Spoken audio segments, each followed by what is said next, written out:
2월 1일 목요일 새벽 기도회를 시작하겠습니다. 사도신경을 고백하시고 찬송가 37장을 부르신 후에 하나님의 말씀을 함께 나누겠습니다.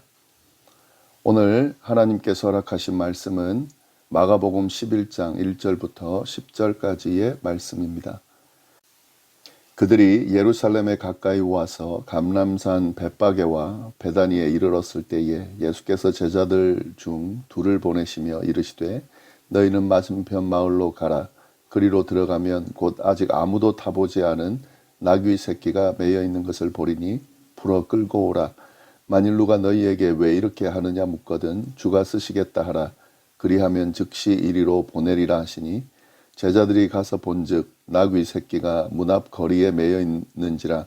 그것을 푸니 거기 서 있는 사람 중 어떤 이들이 이르되 나귀 새끼를 풀어 무엇 하려느냐 하매 제자들이 예수께서 이르신 대로 말하되 이에 허락하는지라. 나귀 새끼를 예수께로 끌고 와서 자기들의 겉옷을 그 위에 얹어 놓음에 예수께서 타시니 많은 사람들은 자기들의 겉옷을 또 다른 이들은 들에서 벤 나뭇가지를 길에 펴며 앞에서 가고 뒤에서 따르는 자들이 소리 지르되 호산나 찬송하리로다. 주의 이름으로 오시는 이여 찬송하리로다.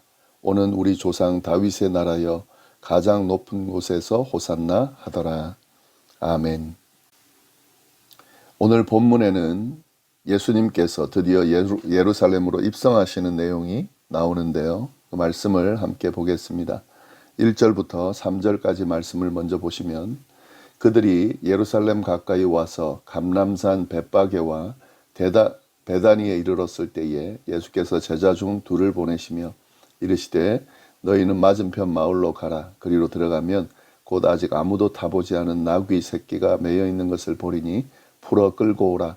만일 누가 너희에게 왜 이렇게 하느냐 묻거든 주가 쓰시겠다 하라. 그리하면 즉시 이리로 보내리라 하시니 여리고를 떠나서 예수님과 제자들은 계속 예루살렘으로 향했는데요. 그런데 예루살렘 가까이 이르렀을 때에 예수님은 제자 둘을 맞은편 마을로 보내셨습니다. 거기에 가면 아직 아무도 타보지 않은 나귀 새끼가 매여 있는 것을 볼 것이고 그것을 풀어서 끌고 오라라고 명령을 하셨습니다.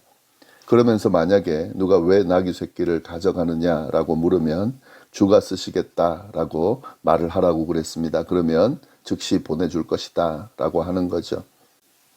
예수님의 이 명령대로 제자 둘이 정말 그곳으로 갔더니 나귀 새끼가 있었습니다. 그리고 예수님께서 말씀하신 대로 진행이 됐습니다. 4절부터 6절까지의 말씀입니다.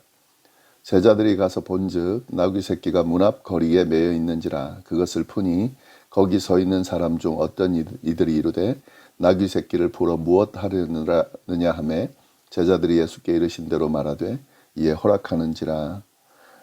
지금 예수님께서 예루살렘에 입성하기 전에 나귀가 필요했던 것 같아요. 그래서 나귀 새끼를 준비시키고 있는 그런 과정이고요. 그리고 이 나귀를 타고 예루살렘으로 들어가신 겁니다. 예수님이 왜 이렇게 하셨을까? 보통은 예루살렘에 들어갈 때 사람들은 걸어서 들어갑니다. 그런데 굳이 나귀를 준비해서 그 나귀를 타고 또 나귀 새끼를 준비해서 그걸 타고 들어간 이유가 뭘까? 예수님은 지금 구약의 예언의 말씀, 스가랴 9장 9절의 말씀을 이루려고 하고 있는 겁니다. 9장 9절이 이 내용이거든요. 시온에 따라 크게 기뻐할지어다. 예루살렘에 따라 즐거이 부를지어다. 보라 내 왕이 내게 임하시나니 그는 공의로우시며 구원을 베푸시며 겸손하여서 나귀를 타시나니 나귀의 작은 것 곧 나귀 새끼니라. 선지자 스가랴가 예언한 말씀인데 메시아에 대한 말씀이죠. 이스라엘을 구원할 왕이신 메시아가 겸손히 나귀 새끼를 타실 것이다 라고 하는 예언의 말씀입니다. 이 예언의 말씀을 이루기 위해 예수님은 나귀 새끼를 타고 예루살렘에 입성하고 있다는 거죠. 이건 뭐냐면 자신이 예언된 이스라엘을 구원할 왕이라는 메시아라는 사실을 지금 드러내는 거죠. 그리고 선포하는 거죠. 이를 위해서 지금 스가랴 9장 9절의 예언의 말씀을 대로 하고 있는 겁니다.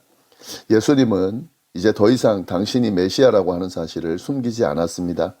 예루살렘으로 오르기 시작하면서 제자들에게 당신이 메시아라는 것을 3번이나 알려주셨지만 사람들이 알게 하지는 않았습니다. 그런데 여리고에서 맹인 바디메오를 고치는 과정에서 바디메오가 예수님을 향해서 다윗의 자손, 즉 이스라엘을 구원할 왕이라고 소리칠 때에 말리지 않으셨고요.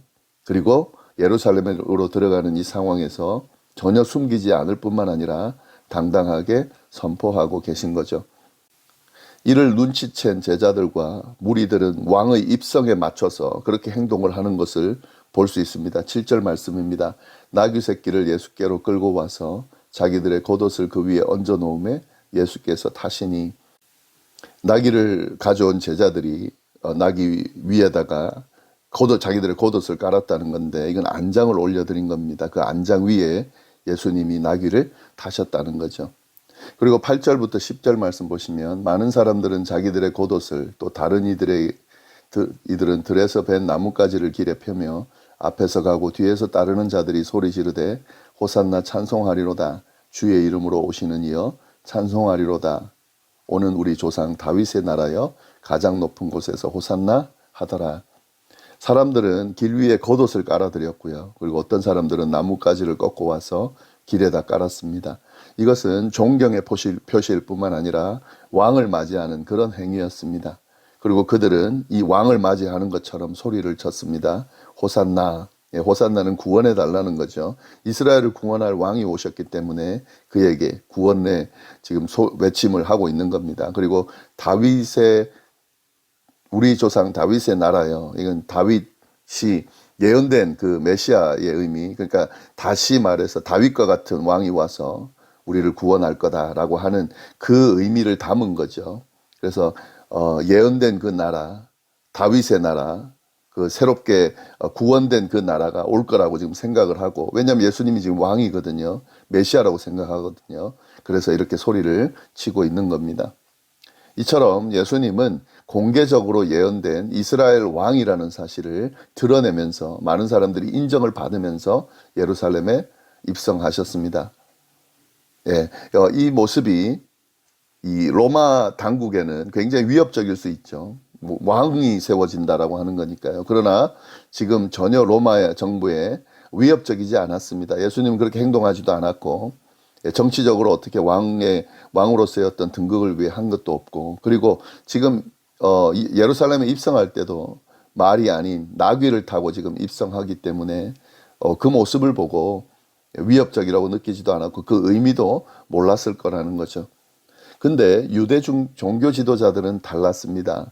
그들은 구약의 말씀을 잘 알고 있었기 때문에 나귀를 타고 예루살렘에 입성하는 그 의미를 잘 알았을 겁니다. 그리고 지금 그가 이스라엘의 왕으로 예언된, 선지자들에 의해 예언된 왕으로 온다는 것을 알았을 것입니다. 그래서 자기들이 그 왕으로 오면 분명히 이스라엘을 구원할 왕이라는 걸 알매도 불구하고 지금 자신들의 그 자리를 지키기 위해 그걸 위협적으로 느끼는 거죠. 이스라엘 왕이 오면 자기네들이 지금 누리던 권력을 다 빼앗길 수도 있다고 생각을 했기 때문에, 위협적으로 느꼈기 때문에 예수가 왕이 되는 것을 반대한 거고, 또 예수를 심지어 죽이기까지 하려고 한 겁니다. 전혀 위협적으로 느끼지 않는 로마 정부에 계속해서 뭘 이야기한 거냐면, 예수가 정치적인 왕으로 등극하게 되면 위협적이다라는 사실을 끊임없이 어필을 한 겁니다. 로마의 그 지도자들이 느끼기에 그들이 말하는 것이 전혀 와닿지 않음에도 불구하고 포기하지 않고 이 종교 지도자들은 예수를 정치적인 왕으로, 로마의 위협적인 왕으로 그렇게 몰아붙인 거죠. 그래서 결국에는 십자가의 죽음을 맞이하게 만든 겁니다. 그러나 우리는 분명히 알고 있죠. 그들도 알고 있습니다. 예수님은 정치적인 왕으로 오신 것이 아닙니다. 나귀를 타고 오셨습니다. 겸손하게 나귀를 타고 온 분이 바로 예수님입니다. 이 의미는 이스라엘을 구원하기 위해서, 인류를 구원하기 위해서 하늘 보좌를 내려놓고 이 땅에 오셔서 겸손히 십자가의 고난과 죽음을 감당하고 결국 구원을 완성하신 메시아라고 하는 것을 드러내는 그런 모습입니다. 우리가 예수님을 믿고 따를 때에 그 예수님이 걸어가신 그 길을 우리가 제대로 잘 알아야 됩니다. 그 길은 영광의 자리에 오르는 그런 길이 아니라 겸손히 고난과 또 수치의 길을, 섬기는 길을 걸어가셨다는 것을 우리가 알고 따라야 하고요. 그러나 그 길이 정말 진정한 영광의 길이라는 것을, 예수님이 그 길을 통해 영광의 자리에 오르셨다는 것을 우리가 기억하고, 이 길 너머에 있는 고난과 역경과 섬김의 길 너머에 있는 그 영광의 자리를 우리가 늘 꿈꾸면서 예수님을 쫓을 수 있어야 된다는 거죠.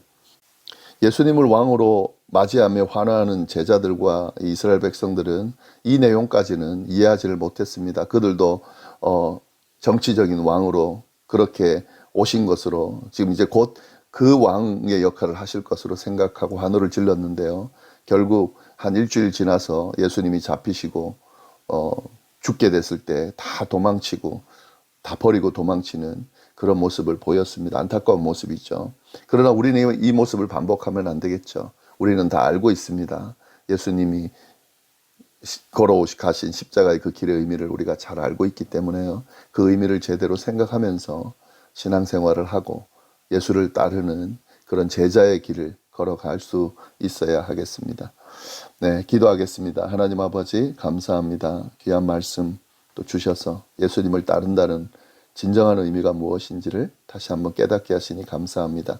섬김의 길을 걸어가신 주님을 우리도 따라 섬기고 낮추고, 겸손히 나아가는 그런 우리의 삶이 되도록, 그리고 이 길이야말로 하나님이 가장 기뻐하는 길이고 하나님께서 복을 주시는 길이라는 것을 기억하면서 이 예수님이 걸어가신 그 길을 따라가는 제자의 삶을 다 살아갈 수 있도록 인도하여 주옵소서. 오늘 하루도 이런 주님을 따르는, 그런 겸손히 주님과 함께하는 그런 하루가 되기를 간절히 바라고 예수님의 이름으로 기도드립니다. 아멘.